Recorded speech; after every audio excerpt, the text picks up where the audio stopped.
आखिर सर रतन टाटा ने जिंदगी भर शादी क्यों नहीं की? क्या उनकी पहली कोई गर्लफ्रेंड थी जिससे वो बहुत ज्यादा प्यार करते थे? और सबसे बड़ा सवाल, आखिर सर रतन टाटा लोगों की इतनी मदद क्यों करते हैं? क्या इससे उनके बिजनेस पर कोई फर्क पड़ता है या फिर ये सब उनकी कोई स्ट्रेटजी होती है? चलिए आज की इस वीडियो में सर रतन टाटा से जुड़े कुछ ऐसे सवालों के जवाब जानने की कोशिश करते हैं और रतन टाटा के बारे में कुछ ऐसी अनसुनी बातें जानते हैं जिसके बारे में अभी तक आपने नहीं सुना होगा। तो सबसे पहले आपको बता दें कि आज के समय में सर रतन टाटा की 100 से भी ज्यादा कंपनी दुनिया भर के देशों में फैली हुई है और जमशेदपुर इंडिया की आज एक ऐसी जगह बन गई है जहां पर जो इंसान गवर्नमेंट जॉब करता है उसकी इतनी वैल्यू नहीं होती जितनी की टाटा कंपनी में काम करने वाले इंसान की होती है। और इसके पीछे एक नहीं बल्कि कई वजह शामिल हैं। एग्जांपल के तौर पर एक बार टाटा मोटर्स की यूनियन ने हड़ताल कर दी थी और उनका कहना था कि कंपनी हमें बोनस नहीं देती है, जबकि मैनेजमेंट का यह कहना था कि अभी बोनस मिलने में आपको काफी टाइम है क्योंकि 4 से 5 साल का टाइम पीरियड पूरा होने के बाद ही किसी एम्प्लॉय को बोनस दिया जाता है। लेकिन यूनियन तो इस बात को मानने के लिए तैयार ही नहीं था और वो हाथापाई पर उतर आए थे। ये सब जब रतन टाटा को पता लगा तो वो खुद यूनियन के लोगों से मिलने गए और वहां पहुंचते ही जहां वो लोग बैठे थे वहीं जमीन पर बैठ गए और ठीक जो मांगे यूनियन की थी वही सब मांग रतन टाटा ने भी मैनेजमेंट से की और कहा कि इन्हें बोनस जरूर देना चाहिए। लेकिन मैनेजमेंट ने कहा कि सर आप कहते हैं तो हम बोनस देने के लिए तैयार हैं, लेकिन अभी इनके बोनस मिलने का टाइम नहीं हुआ है। लेकिन सर रतन टाटा जिद पर अड़े रहे और उन्होंने कहा कि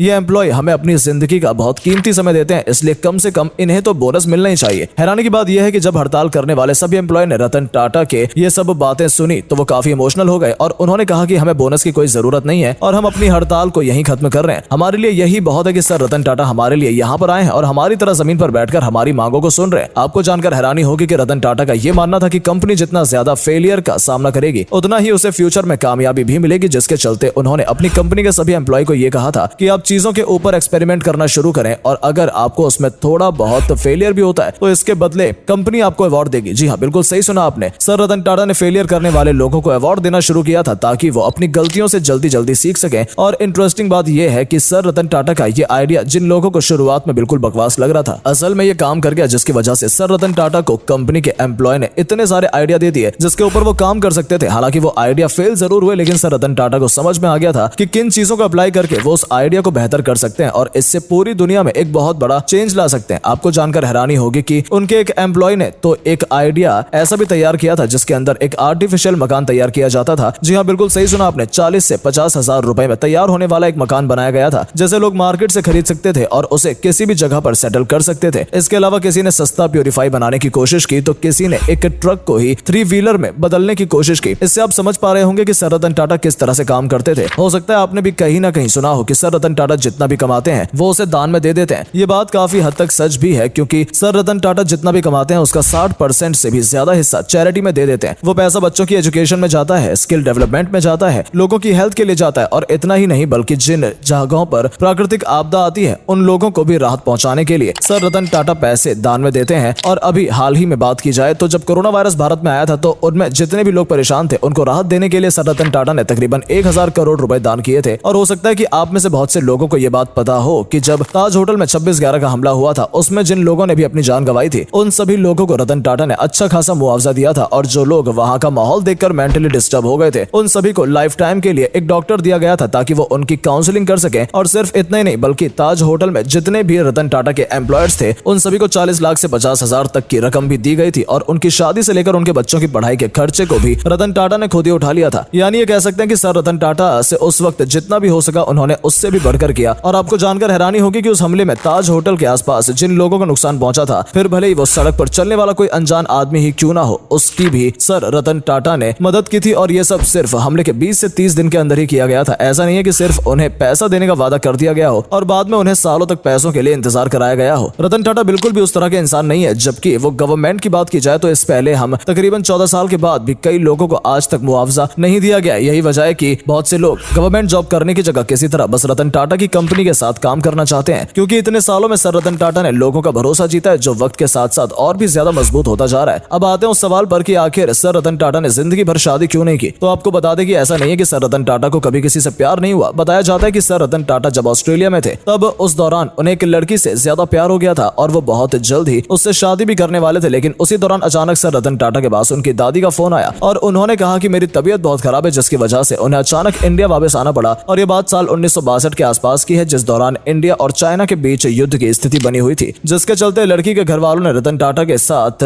उन्हें इंडिया आने की इजाजत नहीं दी। और जब रतन टाटा इंडिया आ गए तो उसके कुछ दिन बाद ही उन्हें पता चला कि उस लड़की की शादी उसके पेरेंट्स पेरेंट्स ने किसी और से करा दी है। शायद यही एक सबसे बड़ा टर्निंग पॉइंट था रतन टाटा की जिंदगी का, जिसकी वजह से उन्होंने आज तक शादी नहीं की। बाकी इस बारे में आपको क्या लगता है, कमेंट सेक्शन में अपनी राय जरूर दें और अगर वीडियो पसंद आई हो तो इसे ज्यादा से ज्यादा शेयर करें, साथ ही साथ फेसबुक पेज को भी लाइक करें ताकि ऐसी ही इंटरेस्टिंग वीडियो आप तक पहुंचती रहे। धन्यवाद।